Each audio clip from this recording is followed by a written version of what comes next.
वस्सलामु अला सय्यिदिल अंबिया वल मुरसलीन मुहम्मद व आलिहि व सहबिहि अजमाइन व मन तबिअहुम बि ihसान इला यौमिद्दीन। अऊज़ु बिल्लाहि मिनश शैतानिर रजीम। बिस्मिल्लाहिर रहमानिर रहीम। लक़द जाअकुम रसूलुम मिन अनफुसिकुम अज़ीज़ुन अलैहि मा अनित्तुम हरीसुन अलैकुम बिल मुमिनीना रऊफ़ुर रहीम।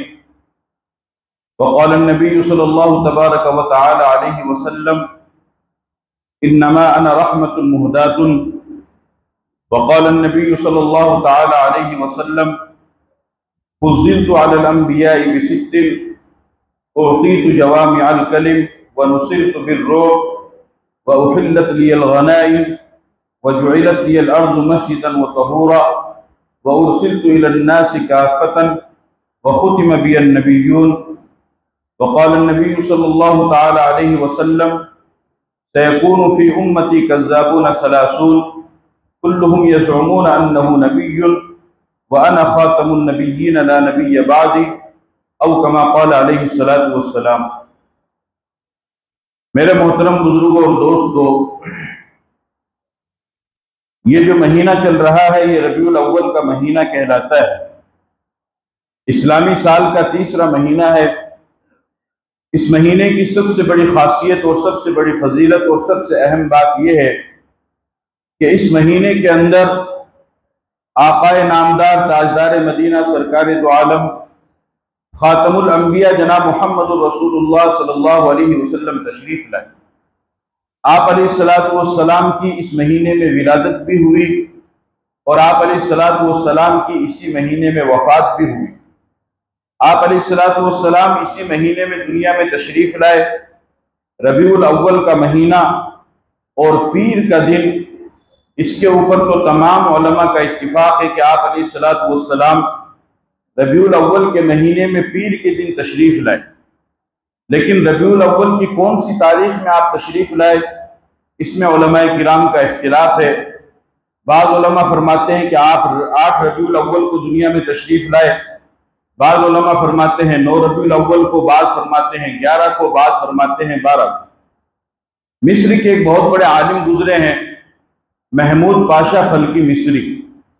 उन्होंने तकरीबन 200-250 साल से पहले मिस्र के अंदर एक बहुत बड़ी कॉन्फ्रेंस बुलाई। उस कॉन्फ्रेंस के अंदर उन्होंने मुल्क भर के, दुनिया भर से तकरीबन 150 उलमाए किराम को जमा किया और उन तमाम की ड्यूटी ये लगाई कि वो इस बात पर मशवरा करें, डिबेट करें कि आप अलैहिस्सलातु वस्सलाम की विलादत की तारीख क्या है। तो उन 150 उलमाए किराम ने मिल करके जो मुत्तफ़क़ा तजवीज़ पास की और जो उनका आपसी मशवरा हुआ वो ये हुआ कि आप सल्लल्लाहु अलैहि वसल्लम की विलादत मुबारका 9 रबीउल अव्वल को है। और उसकी बुनियादी वजह यह रही क्योंकि उस जमाने में तारीख का कोई ज्यादा एतबार नहीं था और तारीख को कोई ज्यादा अहमियत नहीं दी जाती थी। पहली बात तो लोग तारीख से ही नावाकिफ थे। अरब का पूरा इलाका तो जहालत से भरा हुआ था, जाहिलियत भरपूर थी वहां पर। तो जिस तरीके से वो दीगर चीजों से नावाकिफ थे, दीगर उलूम से नावाकिफ थे, इसी तरीके से तारीख से भी वो आमतौर पर नावाकिफ थे। और उस जमाने में मामूल भी ये था कि तारीख का बाकायदा आगाज नहीं हुआ था, इब्तिदा नहीं हुई थी। कोई खास वाकया पेश आ जाता या किसी बादशाह की विलादत या किसी बादशाह की वफात का वाकया पेश आता या किसी बादशाह ने किसी मुल्क पर हमला कर दिया, इस तरीके से कोई तारीखी बड़ा कारनामा पेश आता तो लोग उसको उसी तारीखी वाकये से याद रखते थे। जिस तरीके से आपने सुना है कि आप अलैहिस्सलातु वस्सलाम की विलादत हुई, किताबों के अंदर आता है वुलिदा आमल फील, कि फील के साल में आप अलैहिस्सलातु वस्सलाम की विलादत मुबारका हुई। फील का वाकया कुरान करीम के अंदर भी मौजूद है और किताबों के अंदर भी मौजूद है। नज्जाशी शाह हबशा की तरफ से यमन का एक बादशाह था, उसका नाम था अबरहा। उसे मालूम हुआ कि मक्का के अंदर एक अल्लाह का घर बना हुआ है जिसे काबा कहा जाता है और लोग दूर दराज से उसका तवाफ करने के लिए आते हैं, उसका चक्कर लगाने के लिए आते हैं। उसको इबादत समझते हैं। तो उसने, वो ईसाई था, उसने ये ख्याल किया कि क्यों ना मैं भी इस तरीके का कोई खुदा का घर बनाऊं कि लोग उस सादे से घर को छोड़ करके यहां पर इस घर की इबादत करने के लिए और इसका तवाफ करने के लिए लोग आए। और जाहिर सी बात है, काबा तो एक सादा सा घर है, एक कमरा है, कोई ज्यादा कोई खास चीज तो है नहीं। थोड़ी बहुत जो रौनक आई है तो वो आज के जमाने के एतबार से आई है, वरना पहले जमाने में तो बिल्कुल ही वो सादा था। चुनांचे उसने यमन के दारुस सल्तनत सनआ के अंदर एक बेहतरीन पुरतकल्लुफ और मुज़य्यन से भरा हुआ एक घर बनाया, एक गिरजा बनाया ईसाइयों का, और उसने उसको काबे का नाम दिया। और फिर उसने ऐलान करवाया कि लोगों, तुम मक्का के अंदर जाते हो सादा सा काबा का तवाफ करने के लिए, ये मैंने यहां पर काबा बनाया है, इतना मुज़य्यन है, इतना बेहतरीन और खूबसूरत है, तुम इसका तवाफ करो तो इसमें सवाब ज्यादा है। लेकिन हुआ क्या कि चंद नौजवान आए, उन नौजवानों ने करीब में कोई आग जलाई, उस आग की चिंगारी उड़ी और वो उसके काबे के पास में पहुंची। धीरे धीरे वो आग उसके काबे तक पहुंची, इस तरीके से उसका पूरा काबा जल करके खाकिस्तर हो गया, खत्म हो गया। उसने जब देखा कि मेरा बनाया हुआ काबा ये तो खत्म हो गया, तो वो सख्त गुस्से से लाल पीला हुआ और इंतकाम की आग उसके दिल के अंदर भड़कने लगी। और उसने ये इरादा कर लिया कि मैं चाहे कुछ भी हो जाए, मैं हर हाल में उस खाना काबा को गिरा करके रहूंगा, बैतुल्लाह को गिरा करके रहूंगा। इसलिए कि जब मेरा काबा बाकी नहीं रहा, मेरे काबे को लोगों ने गिरा दिया, तो फिर मैं उस काबे को भी बाकी नहीं रहने दूंगा। चुनांचे इस नीयत और इस इरादे से वो यमन से चला और फौज उसके साथ में थी। दरमियान में जितने भी कबीले आते गए, उन तमाम कबीलों से उसने मुकाबला किया, सबको शिकस्त देते हुए मक्का के करीब में आया। मक्का के करीब में जब वो आया तो मक्का के अतराफ में, मक्का के इर्द गिर्द में मक्का वालों के मवेशी जानवर वगैरह चल रहे थे, और उन जानवरों में अल्लाह के नबी सल्लल्लाहु अलैहि वसल्लम के दादा अब्दुल मुत्तलिब के 200 ऊंट चल रहे थे। उसने हुक्म दिया अपने वजीरों को, इन तमाम जानवरों को गिरफ्तार कर लो, इनको पकड़ लो, इनको कैद कर लो। कैद कर लिया गया। अब्दुल मुत्तलिब के 200 ऊंट भी कैद कर लिए गए। अब्दुल मुत्तलिब को जब मालूम हुआ तो अब्दुल मुत्तलिब उसके पास में आए और लोगों से बताया कि भाई अब्दुल मुत्तलिब ये मक्का के सरदार हैं, मक्का के मुतवल्ली हैं काबा के, ये बादशाह सलामत से मिलना चाहते हैं अबरहा से। तो उस तक बात पहुंचाई गई। उसने कहा कि ठीक है, मुलाकात हो जाएगी। हजरत अब्दुल मुत्तलिब अल्लाह के नबी सल्लल्लाहु अलैहि वसल्लम के जो दादा थे, किताबों के अंदर आता है कान वजीहन वसीमन, इंतहाई बेहतरीन खूबसूरत उनका चेहरा और इंतहाई बारोब शख्स थे। रोब और दबदबा दूर से ही टपकता था, और टपकता क्यों ना, इसलिए कि उनके नस्ल में आगे चल करके मोहम्मद रसूलुल्लाह सल्लल्लाहु अलैहि वसल्लम तशरीफ लाने वाले थे।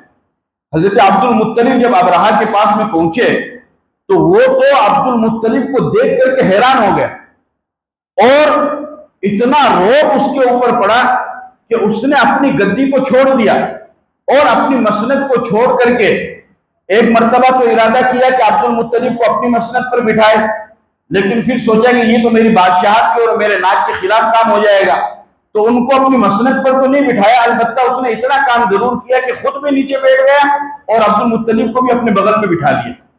और बिठाने के बाद अब अबरहा के दिल के अंदर तरह तरह के ख्यालात जन्म लेने लगे। वो सोचने लगा कि अब्दुल मुत्तलिब पता नहीं क्या तकाजा करेंगे, क्या सवाल करेंगे, क्या शर्त मेरे सामने रखेंगे, अपना क्या मुतालबा मेरे सामने रखेंगे, क्या डिमांड मेरे सामने रखेंगे। वो तरह तरह की बातें सोचने लगा, क्योंकि वो मक्का के सरदार थे और काबा के मुतवल्ली थे।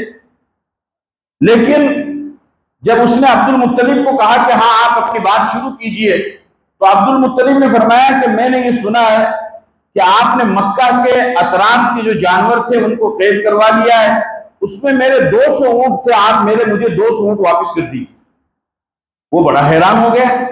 उसने कहा कि अब्दुल मुत्तलिब के इतने चर्चे मैंने सुने हैं और ये बात इतनी हल्की कर रहा है, क्योंकि बात करने से इंसान को अंदाजा हो जाता है ना कि इंसान कितने पानी में है।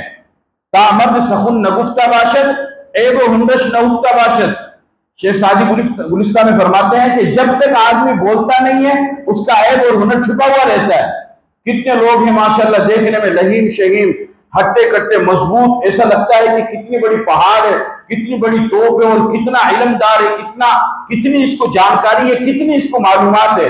लेकिन जब बात करते हैं तो बात इतनी हल्की करते हैं कि इंसान हैरान हो जाता है कि कितना बड़ा आदमी और कितनी हल्की बात कर रहा है।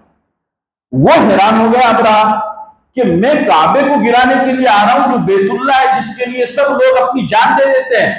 इसने काबे के बारे में कोई सवाल नहीं किया, मक्के के बारे में कोई सवाल नहीं किया, उसके बारे में कोई तजवीज मेरे सामने नहीं रखी, और ये तो अपने ऊँटों के बारे में सवाल कर रहा है। खैर, उस हैरानगी के आलम में अबरहा ने अब्दुल मुत्तलिब हुजूर सल्लल्लाहु अलैहि वसल्लम के दादा से पूछा कि ये आपने क्या किया है? मैं तो बड़ा हैरान हुआ हूं आपके सवाल से, आपको मालूम नहीं कि मैं काबे पर हमला करने के लिए आया हूं? फरमाया कि मुझे सब मालूम है, मुझे सब मालूम है, तुम्हारी साजिश का, तुम्हारी तदबीर का, तुम किस नीयत से आए हो, सब मालूम। फिर तुमने सवाल नहीं किया, मैं क्यों सवाल करूंगा? अब्दुल मुत्तलिब ने फरमाया मैं क्यों सवाल करूंगा, मैं तो ऊंटों का मालिक हूं, इसलिए मैंने ऊंट का सवाल आपसे किया है, और काबे का रब तो खुदा है। तो उस घर का जो रब है और उस घर का जो मालिक है वो खुद समझेगा, वो खुद अपने घर की हिफाजत करेगा। अब्दुल मुत्तलिब के ये अल्फाज थे। तो वो कहने लगा कि ठीक है, हम आपके ऊँटों को तो छोड़ देंगे, लेकिन आप कुरैश वालों को समझा दो, मक्का वालों को समझा दो कि कोई हमारे बीच में ना आए। अगर कोई हमारे बीच में आएगा तो हम उसको नेस्त नाबूद कर देंगे और हम काबे के ऊपर हमला करेंगे। फरमाया ठीक है, कोई बात नहीं। चुनांचे अब्दुल मुत्तलिब वहां से आए और उन्होंने वो 200 के 200 ऊंट काबा की नजर कर दिए, अल्लाह के नाम पर उसको नजर कर दिए, काबे के नाम। और फिर मक्का वालों से फरमाया कि मक्का वालों, अबरहा बादशाह इस नीयत से आया है, अपने मक्का को छोड़ दो और अतराफ में चले जाओ। और फिर उन्होंने काबे में जाकर के दुआ की कि अल्लाह, अबरहा इस नीयत से तेरे घर को गिराने के लिए आ रहा है, अब तू जाने, तेरा घर जाने, हम तो कमजोर है, बेबस है, वो बादशाह है, अपने साथ में फौज और ताकत को, लश्कर को लेकर के आया है, अब तू अपने घर की हिफाजत कर। अबरहा जब आगे चला और काबे के सामने आया, जब काबे के सामने आया, अल्लाह रब्बुल इज्जत ने अपना फैसला कर दिया। अलम तरा कैफ फअल रब्बुका बिअस्हाबिल फील अलम यजअल कैदहुम फी तज़लील व अरसल अलैहिम तयरन अबाबील तरमीहिम बिहिजारतिन मिन सिज्जील फजअलहुम कअस्फिन माकूल। अल्लाह पाक ने छोटे छोटे परिंदे भेजे और उन परिंदों के चोंच के अंदर और उनके दोनों पंजों के अंदर, एक परिंदे के पास 3 कंकरियां, बिल्कुल मामूली सी, उसकी तो चोंच इतनी सी होती है, मामूली सी कंकरी वो परिंदे अपनी चोंच में और अपने पंजों में लेकर के आए और उन्होंने वहां से उसको गिराना शुरू किया। तो वो कंकरियां इतनी खतरनाक थी कि जब वो गिरती थी तो बंदूक की गोली की तरह वो काम करती थी, और इतना खतरनाक असर अल्लाह ताला ने उस कंकरी के अंदर पैदा फरमा दिया कि जिस शख्स के सर के ऊपर गिरती थी, सर से लेकर के पूरे बदन को पार करते हुए नीचे निकल जाती थी, यहां तक कि हाथी के भी नीचे से निकल जाती थी। और इस तरीके से अल्लाह ताला ने उन कंकरियों के जरिए से उन तमाम को नेस्त नाबूद किया, उन तमाम को खत्म कर दिया। अबरहा भी इसी तरीके से मरा, उनके बदन के अंदर पीप पैदा हुई, उनका बदन सड़ गया, उनके बदन के अंदर से बदबू आने लगी। इस तरीके से जब सब खत्म हो गए, फिर सब की बदबूदार लाशें वहां पर पड़ी रही। अल्लाह ताला ने एक सैलाब को भेजा, वो सैलाब आया और उन तमाम की लाशों को लेकर के बहा करके ले गया। ये अबरहा का वाकया अल्लाह के नबी सल्लल्लाहु अलैहि वसल्लम की विलादत से 50 या 55 दिन पहले पेश आए। तो अब किताबों के अंदर अल्लाह के नबी की विलादत जो मिलती है तो उसके अंदर यही मिलता है कि जिस साल अबरहा ने काबे के ऊपर हमले का इरादा किया, उस साल अल्लाह के नबी सल्लल्लाहु अलैहि वसल्लम की विलादत हुई और आप पैदा हुए। चूंकि तारीख का आम रिवाज नहीं था, इसलिए तारीख में इख्तिलाफ हो गया। लेकिन इस बात पर तमाम उलमाए किराम का इत्तिफाक है कि आप अलैहिस्सलाम दुनिया में तशरीफ लाने के बाद 63 साल की उम्र गुजार करके 12 रबीउल अव्वल को आप दुनिया से तशरीफ ले, यानी 12 रबीउल अव्वल आपकी वफात का दिन है। अलबत्ता विलादत में इख्तिलाफ है। अल्लाह रब्बुल इज्जत ने नबी पाक सल्लल्लाहु अलैहि वसल्लम को रहमतुल लिल आलमीन बना करके दुनिया के अंदर मबऊस फरमाया। लक़द जाअकुम रसूलुम मिन अनफुसिकुम अज़ीज़ुन अलैहि मा अनित्तुम हरीसुन अलैकुम बिल मुमिनीन रऊफुर रहीम, कि तुम्हारे पास में एक ऐसा रसूल आया है कि जो अपने से ज्यादा अपनी उम्मत से मोहब्बत करता है, जो अपनी तकलीफ से ज्यादा अपनी उम्मत की तकलीफ को समझता है, जो अपने दर्द से ज्यादा अपनी उम्मत के दर्द को समझता है, और फरमाया कि वो मेहरबान है और वो मोमिनीन के बारे में हरीस है कि किस तरीके से मोमिनीन दुनिया के अंदर भी कामयाब हो और आखिरत के अंदर भी कामयाब हो, और वो मेहरबान है और वो रहम दिल है। ये सिफत अल्लाह ने बयान फरमाई। ऐसे माहौल के अंदर अल्लाह ताला ने पैगंबर को पैदा फरमाया कि जिस वक्त दुनिया के अंदर जाहिलियत का दौर था, जुल्म और सितम का दौर था, नाफरमानी फिस्क व फुजूर का दौर था, हर गुनाह अपने उरूज पर था, बुत परस्ती, इंसानियत एक माबूदान बातिला को छोड़ करके हजारों लाखों माबूदान एक वहदहू ला शरीक लहू को छोड़ करके हजारों माबूदान बातिला के सामने परस्तिश करने वाली, उनके सामने अपनी पेशानी को झुकाने वाली बन गई। बड़ा इससे बड़ा जुर्म कोई और हो सकता है कि जिस खुदा ने जिंदगी दी, जिस खुदा ने मौत दी, जिस खुदा ने रिस्क दिया, जिस खुदा ने औलाद दी, जिस खुदा ने सेहत दी, जिस खुदा ने जिंदगी सारी भर की दुनिया भर की नियामतें अता फरमाई, उस खुदा को छोड़ करके बंदा अपने सर को किसी और के सामने झुकाए, इसको खुदा कभी भी बर्दाश्त नहीं करता। इसलिए कि जिसने पैदा किया है सजदा उसी का हक है, लेकिन इंसानियत उस एक अल्लाह को छोड़ करके तमाम माबूदाने बातिला के अंदर पड़ी हुई थी। और अरब तो शिर्क और बुत परस्ती का अड्डा बन चुका था। अरब के अंदर पहले बुत परस्ती नहीं थी, इसलिए कि इब्राहिम अलैहिस्सलाम और इस्माइल अलैहिस्सलाम जब वहां पर तशरीफ लाए और फिर वहां पर यहूदी और ईसाई भी आए और कबीले जुलूम वहां पर आबाद हुआ, तो उस वक्त वो सब के सब मिल्लत इब्राहिमी पर थे और सबका ये दावा था कि हम मिल्लत इब्राहिमी पर है और मिल्लत हनफिया पर है। फिर अल्लाह पाक ने उनकी तरदीद फरमाई, मा कान इब्राहीम यहूदिय्यन वला नसरानिय्यन वलाकिन कान हनीफन मुस्लिमा व मा कान मिनल मुशरिकीन, कि इब्राहिम अलैहिस्सलाम ना तो यहूदी थे ना ईसाई थे, वो तो एक अल्लाह वहदहू ला शरीक लहू की तरफ मुतवज्जह होने वाले थे और वो मुशरिक भी नहीं। सबसे पहले अरब के अंदर बुत परस्ती की इब्तिदा करने वाला उस शख्स का नाम है अमर इब्न लुहई। अमर इब्न लुहई मक्का का सरदार था और बहुत बड़ा सरदार था। इतना बड़ा सरदार था कि मक्का और मक्का के अतराफ में उसकी बात को कोई टाल नहीं सकता था, उसकी बात टाली नहीं जाती थी। वो गया तिजारत करने के लिए मुल्क शाम। मुल्क शाम में वहां पर उसने देखा कि बाजार के अंदर बुत फरोख्त हो रहे हैं, कोई चांदी का है, कोई सोने का है, कोई मर्द है, कोई औरत है। उसने लोगों से पूछा कि भाई ये क्या चीज है, तो लोगों ने बतलाया कि भाई ये हमारे खुदा है, और कहने लगे कि असल खुदा तो वो एक ही है, लेकिन हम इनको जरिया बनाते हैं, मा नअबुदुहुम इल्ला लियुक़र्रिबूना इलल्लाहि ज़ुल्फ़ा, कि भाई ठीक है इंसान इबादत करे लेकिन उसके सामने कोई मरकज़े तवज्जो हो, मरकज़े अकीदत हो, मरकज़े मोहब्बत हो। अब जिस खुदा की हम इबादत करते हैं उस खुदा को तो हमने देखा ही नहीं है, तो हमने ये माबूद बना लिए, ये छोटे मोटे खुदा बना दिए हैं, इनको हम सामने रख लेते हैं। हम ये समझ लेते हैं कि ये उन खुदा की तरफ से भेजे हुए बनाए हुए हैं और इनको सामने रख करके हम इनकी इबादत करते हैं, और असल में तो हम अल्लाह की इबादत करते हैं। और कौम इमालका के अंदर, मुल्क शाम के अंदर जो बुत परस्ती आई वो कौम इमालका से आई। नूह अलैहिस्सलाम के जमाने में जो बुत परस्ती शुरू हुई थी वहां से वो बुत परस्ती आई। अमर इब्न लुहई को अल्लाह जाने क्या बात सूझी, उसने वहां से वो दो चार बुत लिए और लेकर के मक्का के अंदर आ गया, और उसने तमाम मक्का वालों को, जितने भी कबीले थे उन तमाम कबीले वालों को जमा किया, और उसने कहा कि भाई देखो हम सब खुदा की इबादत करते हैं लेकिन हमने खुदा को तो देखा ही नहीं है। अब ऐसा है कि मैं खुदा का एक नमूना तुम्हारे पास में लेकर के आया हूं, ये तस्वीर है, ये तमासील है, ये आदिया है, ये मैं तुम्हारे पास में लेकर के आया हूं। असल तो इबादत उसी की करेंगे लेकिन इनको हम सामने रख लेते हैं, इनके जरिए से हमारी इबादत अल्लाह तक पहुंच जाएगी। जबकि अल्लाह तक पहुंचने के लिए किसी वास्ते की जरूरत नहीं है, वो तो इंसान की बराह रास्त सुनने वाला, समाप्त करने वाला है। लेकिन उसने ये बात कही। बहरहाल फिर तमाम कबीले वालों को पाबंद किया कि तुम अपना अपना बुत बनाओ। अब जितने भी कबीले मक्का के अंदर थे उन तमाम कबीले वालों ने अपने अपने बुत बना लिए, और फिर उसने एक शर्त ये लगाई कि देखो बुत तो बनाना, लेकिन शर्त यह है कि पत्थर और मिट्टी यहीं की होनी चाहिए, इसलिए कि काबा खुदा का घर वो तो बहरहाल मक्के में ही है, तो वो यहीं की होनी चाहिए, बाकी तुम बना लो। चुनांचे तमाम कबीले वालों को इजाजत दी, उन्होंने बनाया और बना करके फिर उनका एक एक बुत वो काबे के अंदर रखा गया। और जिस कबीले वाले का बुत काबे के अंदर रखा जाता था वो उसके लिए फख्र और शर्फ की बात हुआ करती थी कि हमारा बुत भी काबे के अंदर रखा हुआ है।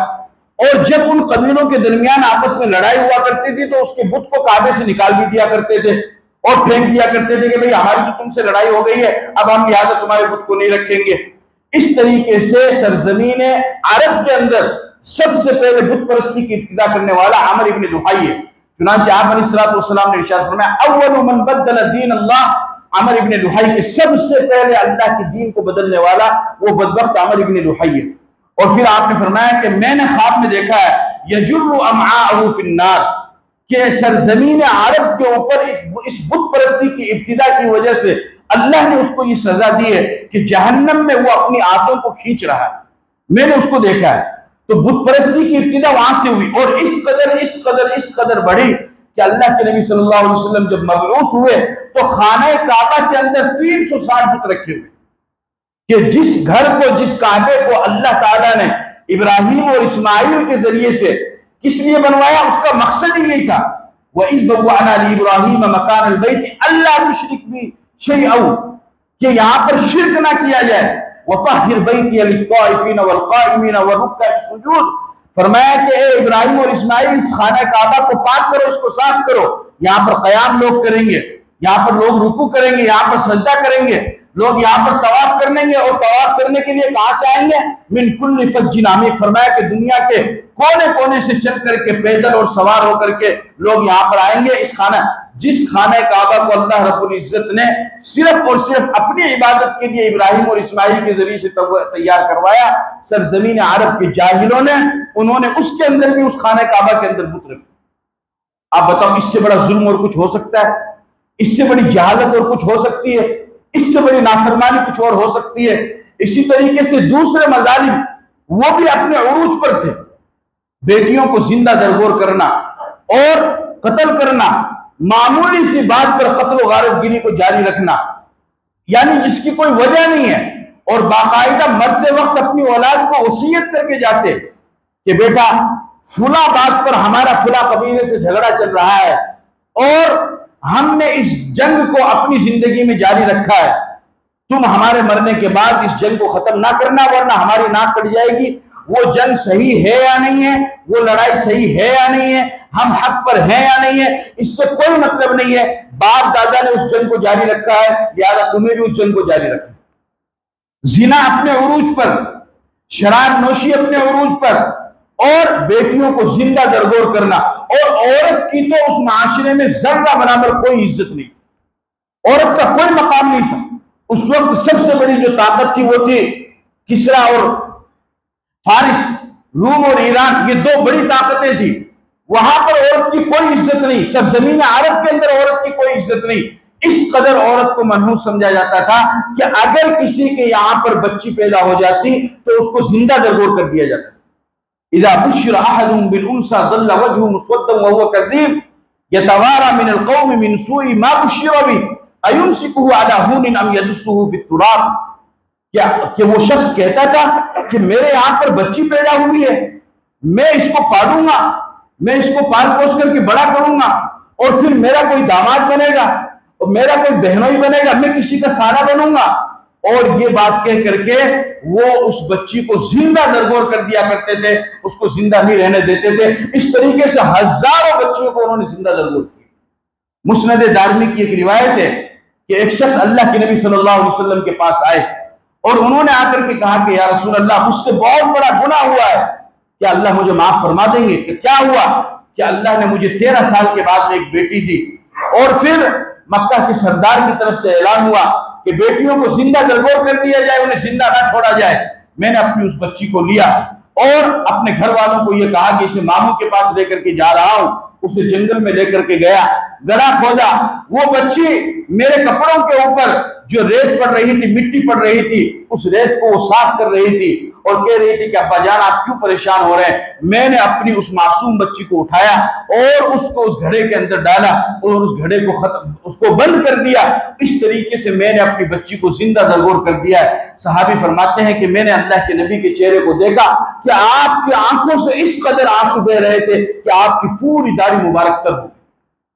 और सहाबी ने फिर रोका उस शख्स को कि अल्लाह के बंदे खामोश रहो, क्या कर रहे हो, पैगंबर को नहीं देख रहे हो किस तरीके से आपकी आंखों से आंसू निकल रहे हैं। आपने फरमाया कि नहीं नहीं इसको बोलने दो। वो और बोलता गया, बताता गया, आपकी आंखों से आंसू निकलते गए। आपने फरमाया कि कयामत के दिन जब वो बच्ची तुम्हारा गिरेबान पकड़ेगी तुम क्या जवाब, वइदल मौऊदतु सुइलत बिअय्यि ज़ंबिन क़ुतिलत, किस जुर्म में तुमने बच्चियों को जिंदा दरगोर किया। आज भी कितनी बड़ी तादाद में लोग हैं कि जो इसको जुल्म समझते हैं, जो इसको गलत समझते हैं। हालांकि अल्लाह के नबी सल्लल्लाहु अलैहि वसल्लम ने इरशाद फरमाया मन इब्तुलिया बिशैइन मिनल बनाति फसबरा अलैहिन्ना कुन्ना लहू हिजाबन मिनन नार। अल्लाह के नबी ने फरमाया कि जिसको अल्लाह ताला ने बेटियां दी या जिसको अल्लाह ताला ने बहनें दी और वो अपनी उन बेटियों और बहनों के साथ में अच्छा सलूक करे तो अल्लाह ताला उसके ऊपर जहन्नम की आग को हराम कर देते। जहन्नम की आग को अल्लाह पाक उस पर हराम कर देते हैं। और इसी तरीके से जाहिलियत में एक मामूल यह भी था कि अगर किसी के शौहर का इंतकाल हो गया तो साथ में उस औरत को भी दफन कर दिया जाता था या उसको जला दिया जाता था। और अगर कोई बाकी भी रहती तो उसको दोबारा शादी करने की इजाजत नहीं थी। अब आप मुझे बताओ कि 20 साल की उम्र में एक बच्ची की शादी हुई और 1 साल के बाद उसके शौहर का इंतकाल हो गया। इसकी उम्र हो गई 21 साल। अब 21-22 साल की उम्र से लेकर के 60, 70, 80 साल जितनी अल्लाह ने इसको जिंदगी दी है वो इसी तरीके से कुड़ कुड़ करके सिसक करके गुजार देती थी, लेकिन उस बेवा को शादी करने की इजाजत नहीं। एक औरत के ऊपर अगर उसके शौहर का हाथ ना हो तो इससे ज्यादा बदनसीबी उस औरत के लिए और कुछ नहीं हो सकती। बाप का हाथ और भाई का हाथ उसके सर पर कब तक रहेगा, कब तक वो उसकी किफालत करेगा। और इसी तरीके से अगर किसी औरत को तलाक हो गई तो उस तलाकशुदा औरत से भी कोई शादी करने के लिए तैयार नहीं था। आज औरतें कहती नहीं कि हमें इस्लाम ने बांध दिया है, हमें इस्लाम ने आजादी नहीं दी है। नहीं, इस्लाम ने आपको जितनी आजादी दी है, जितने हुकूक दिए हैं, उतने हुकूक तो किसी ने भी नहीं दिए। फिर यह भी नारा लगाया जाता है कि इनको पर्दे के अंदर रखा जाता है, इनको कैद के अंदर रखा जाता है। अरे भाई, किसने कहा कि पर्दा फर्ज है? अपने घर वालों के सामने तो पर्दा फर्ज नहीं है, ज्यादा तो अपने घर में ही रहती है। शरीयत ने यह कहा कि अगर तुम कहीं सफर पर जा रही हो या फिर कोई अजनबी आदमी, गैर महरम आदमी, उसकी नजर अगर तुम्हारे ऊपर पड़ रही हो तो उस वक्त अपने जिस्म को और अपने चेहरे को छुपा लो। बाकी तुम अपने घर के अंदर हो, वहां पर माँ बाप है, भाई बहन है, बेटे हैं, औलाद है, शोहर के साथ में रिश्तेदार में है, तो उन रिश्तेदारों में अगर वो महरम रिश्तेदार हैं तो उनसे पर्दा करने की शरीयत की तरफ से कोई इजाजत नहीं, कोई जरूरत नहीं है। गैर महरम से पर्दा करने की है तो कौन सा कोई ये तो नहीं कहा शरीयत ने कि 24 घंटे पर्दे के अंदर रहो। लिहाजा ये जुल्म नहीं, ये शरीयत की तरफ से एहसान है। अल्लाह के नबी ने जो इख्तियारात औरत को दिए हैं वो इख्तियारात बहुत बेहतर है। और जितनी आजादी एक औरत को चाहिए थी उतनी आजादी इस्लाम ने दे दी है। अब उससे ज्यादा आजादी अगर किसी औरत को चाहिए तो वो आजादी नहीं, वो बदमाशी है, वो उसकी नीयत की खराबी है। चुनांचे बेवा के साथ कोई शादी करने को तैयार नहीं, तलाकशुदा औरत के साथ कोई शादी करने को तैयार नहीं। अल्लाह के नबी सल्लल्लाहु अलैहि वसल्लम दुनिया के अंदर तशरीफ लाए और तशरीफ लाने के बाद अल्लाह ने आपको नबी बनाया और आप अलैहिस्सलाम ने अल्लाह के हुक्म से 11 शादियां की। कितनी? 11 शादियां अल्लाह के हुक्म से। आज ईमान वाले को उसकी इजाजत नहीं है, सिर्फ 4 की इजाजत है, उससे ज्यादा नहीं। इसलिए कि अल्लाह को मालूम है तो अल्लाह ने एक हद मुतय्यन कर दी है। जिस तरीके से नमाज 5 वक्त की मुतय्यन की, रोजा रमजान के महीने का 1 महीने का मुतय्यन किया, ज़कात में निसाब मुतय्यन किया, इसी तरीके से अल्लाह ताला ने इसमें भी मुतय्यन कर दिया कि एक मर्द अगर उसके अंदर ताकत है और वो खर्चा बर्दाश्त कर सकता है। लेकिन अल्लाह के नबी को अल्लाह ताला ने 11 की इजाजत दी और अल्लाह के नबी सल्लल्लाहु अलैहि वसल्लम ने उन 11 खवातीन में से जितने भी खातून हैं उनमें से तमाम की तमाम या तो तलाकशुदा है या बेवा है, सिवाय हजरत आयशा को छोड़कर। हजरत आयशा रजी अल्लाह ताला अन्हा, हजरत अबू बकर सिद्दीक की बेटी, अल्लाह के हुक्म से उनका निकाह हुआ अल्लाह के नबी से, वो कंवारी थी। उनके अलावा आपकी जो सबसे पहली बीवी हजरत खदीजा, उनको आप देख लीजिए, हजरत सौदा को देख लीजिए, उम्मे हबीबा को देख लीजिए, जितने भी आपकी बीवियां हैं वो तमाम की तमाम या तो तलाकशुदा है या बेवा है। जब आप अलैहिस्सलाम ने दुनिया के अंदर आकर के बेवा से शादी की और तलाकशुदा औरतों से शादी की, तो सहाबा ने देखा, लोगों ने देखा, और वो जो एक सिलसिला चलता हुआ आ रहा था, एक जो बुरी रस्म चलती हुई आ रही थी कि बेवा से शादी करने को ऐब समझते थे और पूरी जिंदगी यूं ही कुड़ करके वो जिंदगी गुजार देती थी। तलाकशुदा औरत से शादी करने को ऐब समझते थे। जब पैगंबर ने खुद जाती तौर पर इस काम को करके बताया और इस काम को करके दिखाया, तो लोगों को समझ में आया कि बेवा और तलाकशुदा औरत से शादी करना ऐब की बात नहीं है। अगर ऐब की बात होती तो इतना बड़ा नबी, नबियों का सरदार मोहम्मद रसूलुल्लाह, वो कभी भी बेवा और तलाकशुदा औरत से शादी नहीं करता। लिहाजा जब आपने बेवा और तलाकशुदा औरतों से शादी की, तो फिर लोगों ने भी बेवा और तलाकशुदा औरतों से शादी करनी शुरू कर दी। आप खुद ईमानदारी से बताओ कि पैगंबर ने बेवा और तलाकशुदा औरतों पर कितना बड़ा एहसान किया, वरना कोई पूछने वाला नहीं था। बेटियों को जिंदा दरगोर करना, इसी तरीके से काबा के बैतुल्लाह का नंगा तवाफ करना, यानी इतनी ज्यादा बुराई फैल चुकी थी कि उस जमाने को ही जमाने जाहिलियत कहा जाने लगा। ऐसे माहौल के अंदर अल्लाह रब्बुल इज्जत को इंसानियत के ऊपर रहम आया और अल्लाह रब्बुल इज्जत ने हजरत आमिना के बतन से अब्दुल्लाह के यहां पर अब्दुल मुत्तलिब के पोते की शक्ल में अल्लाह ने मोहम्मद रसूलुल्लाह सल्लल्लाहु अलैहि वसल्लम की विलादत मुबारक फरमाई। आप दुनिया के अंदर तशरीफ लाए, 40 साल की उम्र में अल्लाह ताला ने आपको नबूवत अता फरमाई और आपने उन तमाम जहालत को खत्म फरमाया और ऐसा इनकलाब बर्पा किया, ऐसा इनकलाब बर्पा किया कि तारीख के अंदर उससे पहले ऐसा इनकलाब नहीं आया और कयामत तक कोई ऐसा इनकलाब बर्पा नहीं कर सकता। कि सरों पर हुकूमत करना तो आसान है, ताकत के बलबूते पर, दौलत के बलबूते पर और शोहरत के बलबूते पर आप लोगों के सरों पर तो हुकूमत कर सकते हैं, लेकिन असल हुकूमत करने वाला वही होता है कि जो लोगों के दिलों पर हुकूमत करे, जो लोगों के दिलों को फतह करे। आप अलैहिस्सलाम को नबूवत मिली, आप कोहे सफा पर खड़े हुए और सफा पहाड़ी पर खड़े होकर के आपने ऐलान फरमाया कि ए मक्का के लोगों, तमाम कबीले वालों को बुलाया और बुला करके आपने फरमाया कि अगर मैं तुमसे ये कहूं कि इस पहाड़ के पीछे एक लश्कर है जो आंतरिक तुम्हारे ऊपर हमला करने वाला है, तो तुम मेरी बात का यकीन करोगे? तो तमाम ने कहा कि बिल्कुल यकीन करेंगे, इसलिए कि हम तो आपको 40 साल से आजमाते हुए आ रहे हैं, 40 साल में हमने आपको कभी झूठ बोलते हुए पाया नहीं, तो जब आप 40 साल में झूठ नहीं बोले तो अभी आप कहां से झूठ बोलेंगे? फिर आपने फरमाया या अय्युहन्नास क़ूलू ला इलाहा इल्लल्लाह तुफ्लिहू, कि अगर ए लोगों, अगर तुम यही बात कहते हो तो फिर मैं तुमसे ये कहता हूं कि ला इलाहा इल्लल्लाह पढ़ो, तुम कामयाब हो जाओ। यानी आपने उनको तौहीद की दावत दी, इस्लाम की दावत दी, ईमान की दावत दी, माबूदाने बातिला को छोड़कर एक वहदहू ला शरीक लहू के सामने अपनी पेशानी को झुकाने पर कि उनको दावत दी। लेकिन जैसे ही आपने ये तबलीग की और ये दावत दी, फौरन सारे के सारे गुस्सा हो और आपका चचा अबू लहब कि जिसने आपकी विलादत पर मिठाइयां तकसीम की और अपनी बांदी को उसने आजाद कर दिया, और वो पूरे अरब के अंदर ऐलान करता फिर रहा था कि है कोई मेरे भतीजे जैसा जो खूबसूरती में मेरे भतीजा जैसा कोई आए और मुकाबला करे, और इतना ज्यादा आपसे मोहब्बत करता था। लेकिन जैसे ही आपने तौहीद की दावत दी, वो तो सबसे बड़ा आपका दुश्मन बन गया और कहने लगा तब्बन लका साइरल यौम लिहाजा जमातना या मोहम्मद, मोहम्मद तेरा सत्यानाश हो, इसीलिए तूने हमको जमा किया। लेकिन आप खुद से तो नबी नहीं बने थे, अल्लाह की तरफ से आपको नबी बनाया गया था। अल्लाह ने फरमाया कि मेरे नबी आपको जवाब देने की जरूरत नहीं है, अल्लाह ने खुद जवाब दिया तब्बत यदा अबी लहब व तब मा अगना अन्हु मालुहु व मा कसब सयस्ला नारन ज़ात लहब व इम्राअतुहु हम्मालतल हतब फी जीदिहा हब्लुम मिन मसद।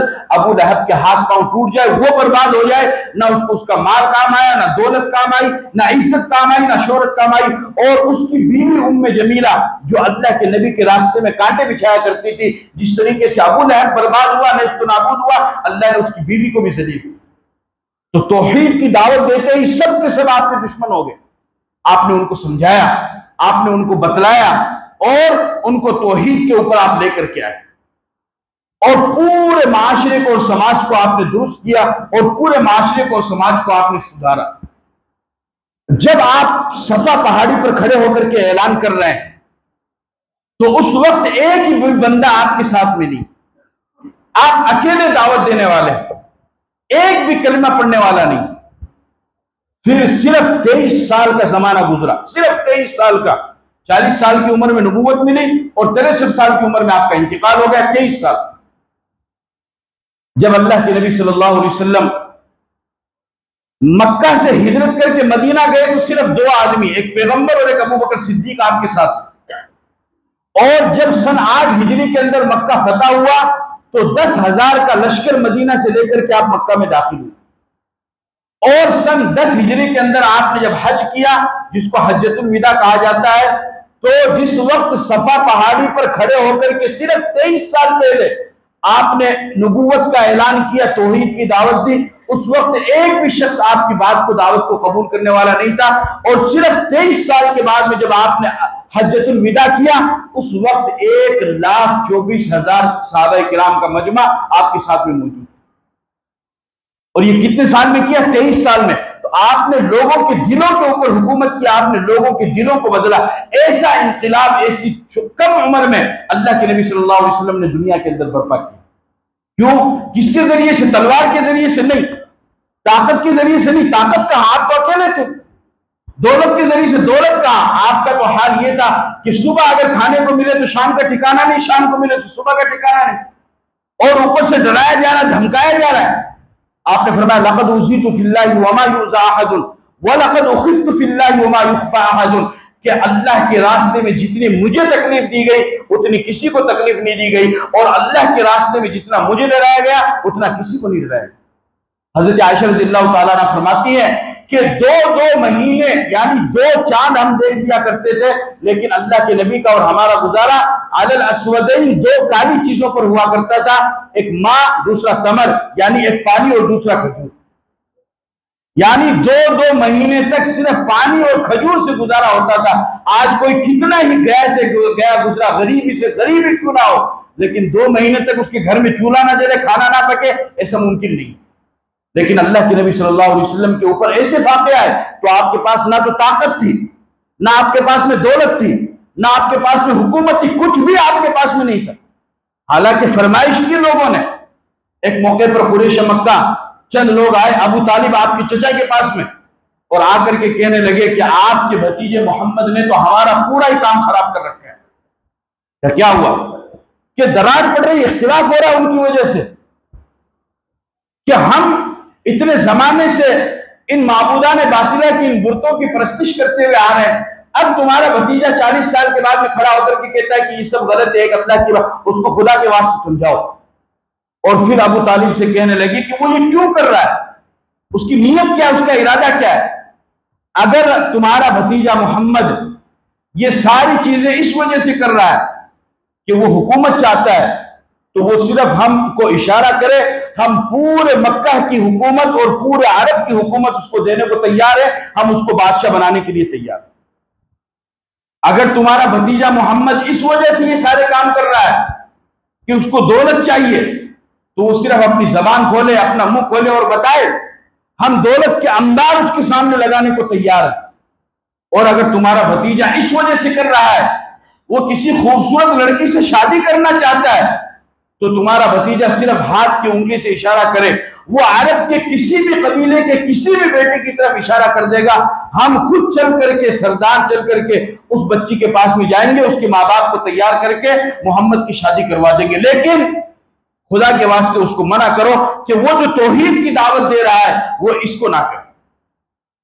अबू तालिब आपके चचा थे, उन्होंने फरमाया ठीक है, मैं बात करूंगा अपने भतीजे से। एक मौके पर अबू तालिब ने फिर मौका पाया तो कहा कि बेटा मोहम्मद, मेरे पास कुछ लोग आए थे और वो इस तरीके से शिकायत कर रहे हैं, तुम क्या चाहते हो?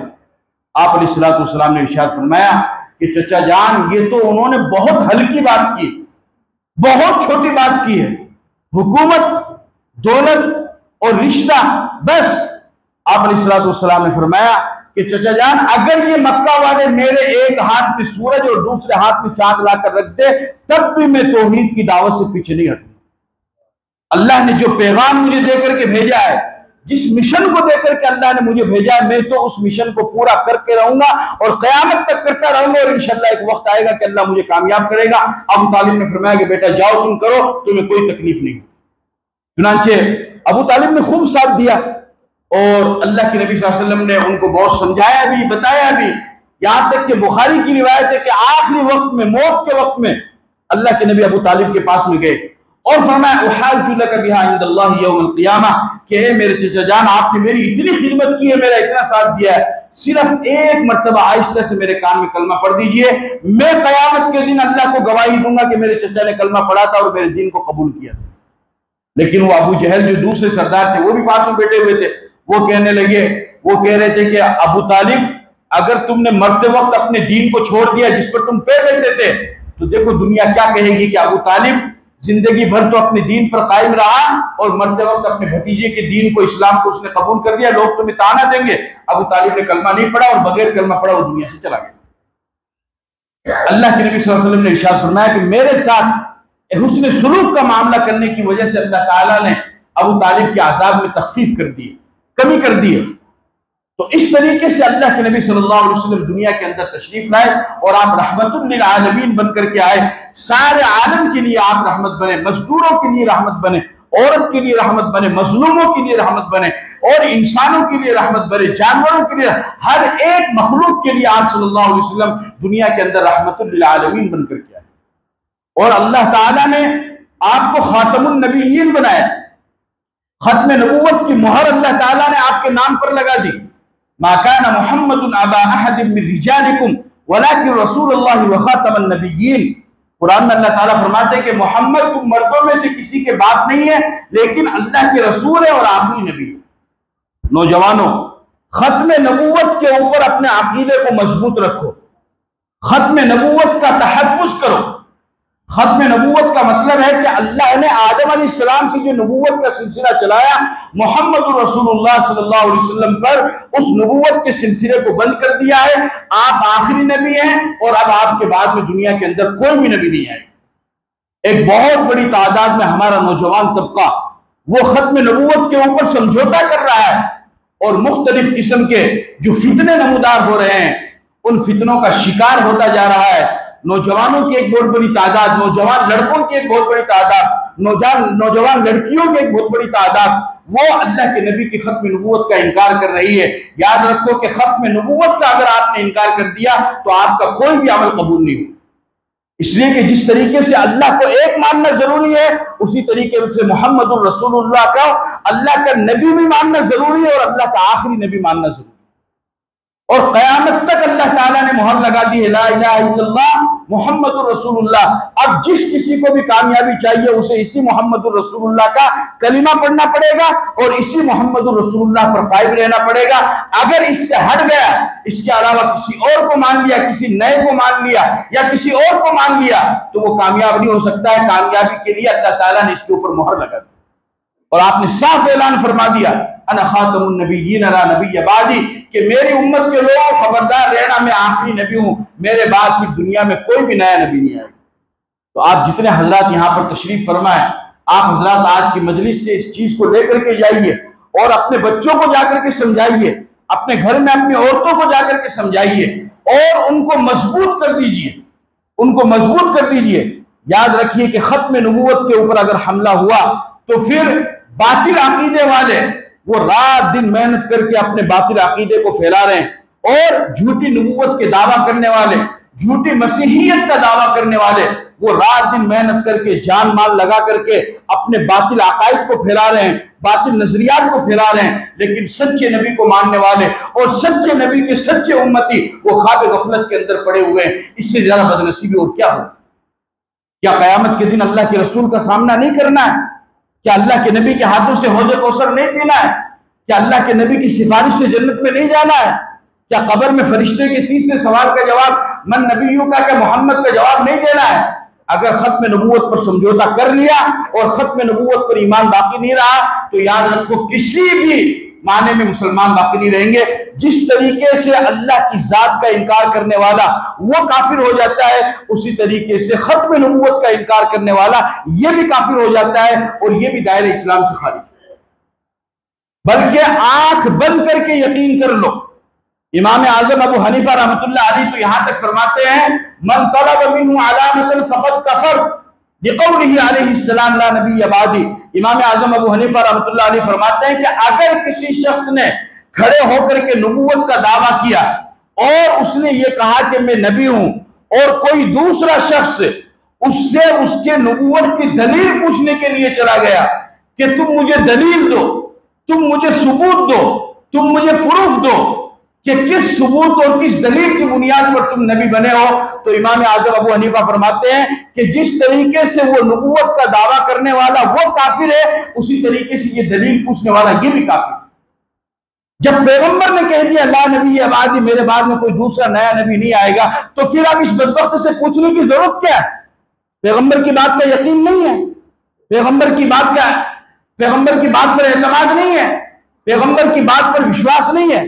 जब पैगंबर ने वाज़ेह अल्फाज में बता दिया है कि मेरे बाद कयामत तक कोई भी नया नबी नहीं आएगा, तो फिर इससे पूछने की जरूरत क्या है? लिहाजा मकराना के मुसलमानों, अगर कोई भी इस तरीके से बदबख्त खड़ा हो जाए और वो खत्म नबूवत का इनकार करने लगे, तो ना तो उससे दलील पूछने की जरूरत है, ना उससे सबूत लेने की जरूरत है, बल्कि आंख बंद करके कहना है कि तू तो बदबख्त है, झूठा है, दज्जाल है, कज़्ज़ाब है, और आंख बंद करके कहना है ला इलाहा इल्लल्लाह मुहम्मदुर रसूलुल्लाह। कि हम जिस तरीके से अल्लाह को एक मानते हैं, उसी तरीके से मोहम्मद को अल्लाह का रसूल मानते हैं, और कयामत तक इसके अलावा कोई भी नबी नहीं है और किसी नबी को हम मानेंगे नहीं।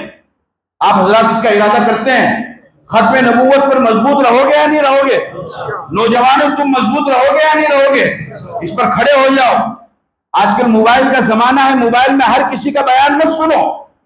हजारों वेबसाइट यहूदियों ने और ईसाइयों ने बना रखी है, और इतनी लंबी लंबी उनकी दाढ़ी है, लंबी लंबी टोपी पहन करके वो बैठते हैं। किसी आलिम का बयान अगर सुनना चाहते हो तो उसके लिए बेहतर ये है कि अपने इमाम से, अपने आलिम से पहले राब्ता करो और पूछो कि ये सही अकीदे का है या नहीं, ये कहीं यहूदियत और ईसाइयत की शक्ल में हमें गुमराह तो नहीं कर रहा है, ये कादियानियत की शक्ल में हमें गुमराह तो नहीं कर रहा है, ये राफियत की शक्ल में हमें सहाबा से बदगुमान तो नहीं कर रहा है। इसका इरादा करो और उलमा की सोहबत में बैठो, इमाम की सोहबत में बैठो, तालीम के अंदर बैठो, वक्त मिले तो इज्तिमात के अंदर जाओ, वक्त लगाओ तो वहां पर जाकर के तुम्हें मालूम होगा अल्लाह के नबी की सीरत और अल्लाह के नबी के सहाबा की कुर्बानियां आपके सामने आएगी, तो मालूम होगा। कितनी बदनसीबी की बात है कि पूरा दिन और पूरा हफ्ता, बल्कि पूरा महीना, बल्कि पूरा साल सिर्फ मोबाइल के ऊपर गुजर जाता है। कुछ पूछना हो तो यूट्यूब पर जाते हैं, कुछ मसला मालूम करना हो यूट्यूब पर चले जाते हैं, कोई बयान सुनना हो यूट्यूब पर चले जाते हैं। सारा काम यूट्यूब से ही हो जाएगा। यूट्यूब क्या कौन से मुफ्ती साहब ने इजाद किया है? सोशल मीडिया को कौन से किसी आलिम ने, मुत्तकी और परहेजगार ने इजाद किया? वो क्या तुम्हारे मफाद के लिए उसमें काम करेगा? अरे अल्लाह के नबी, अल्लाह के बंदो, अल्लाह ने कुरान उतारा। मैं तो कहता हूं कि अगर जरूरत ना हो तो बगैर जरूरत के मोबाइल में कुरान भी मत पढ़ो। कुरान भी इन सफहात के अंदर जो रूहानियत और जो नूरानियत इस सफहात में लिखे हुए कुरान के अंदर मिलेगी, वो मोबाइल में नहीं मिलेगी। हाँ, आप सफर में जा रहे हैं, कहीं पर कुरान शरीफ नहीं है, आपकी तिलावत का नागा हो रहा है, तो वो तो एक अलग बात है, लेकिन उसके अलावा किताबें पढ़ना है, हदीस पढ़ना है, तालीम करना है, सहाबा की कुर्बानी को पढ़ना है, तो उसके लिए असल किताब की तरफ रुजू करो और असल किताबों को पढ़ो और खत्म नबूवत के ऊपर अपने आप को कायम रखो। और आज के इस पूरे बयान का खुलासा और पूरे बयान का पैगाम आप सब हजरात के लिए मेरी तरफ से यही है कि सब के सब खत्म नबूवत पर कायम रहो। अल्लाह के घर में बैठ करके अल्लाह को हाजिर और नाजिर जान करके यकीन के साथ, पूरे एतमाद के साथ कुरान और हदीस की रोशनी में आपको बता रहा हूं कि अल्लाह के नबी सल्लल्लाहु अलैहि वसल्लम आखिरी नबी है, आपके बाद में कोई भी नबी नहीं आएगा। जब कभी भी आपकी जिंदगी में कोई ऐसा मरहला आ जाए और कोई बदबख्त इस तरीके का आ जाए और वो आपको गुमराह करने की कोशिश करे, तो आंख बंद करके इस फकीर की बात को याद रखना कि कोई अल्लाह का बंदा आया था जो अल्लाह के घर में हमें ये जमानत देके गया था, अपने नबी की तहफ्फुज़ खत्म नबूवत पर कायम रहो, उसकी हिफाजत करो और उसके लिए कोशिश करो। कल कयामत के दिन अल्लाह का नबी तुम्हारा हाथ पकड़ के, तुम्हारी उंगली पकड़ करके अपने साथ तुम्हें जन्नत में दाखिल करा देगा। और नहीं करोगे तो फिर भाई कोई भी अमल काबिल कबूल नहीं रहेगा। इस वजह से आप सब हजरात से दरखास्त है कि ये रबीउल अव्वल का महीना चल रहा है, इसमें पैगंबर की विलादत और वफात है, पैगंबर की सीरत को पढ़ो। और नौजवानों से दरखास्त करता हूं कि उलमा के बयानात सुनो, रात के वक्त में, सुबह के वक्त में, जब भी आपको टाइम मिले। उससे क्या, नबी की सीरत आपके सामने आएगी, सहाबा की कुर्बानियां आपके सामने आएगी, खत्म नबूवत के ऊपर काम करो। इसका आप सब हजरात इरादा करते हैं? सब बोलो कि मोहम्मदुर रसूलुल्लाह सल्लल्लाहु अलैहि वसल्लम अल्लाह के आखिरी नबी हैं, और आपके बाद दुनिया में कोई भी नया नबी जो नबूवत का दावा करेगा वो झूठा होगा।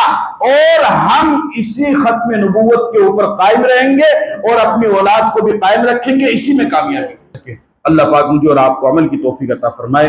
व आखिरु दावाना अल्हम्दुलिल्लाहि रब्बिल आलमीन।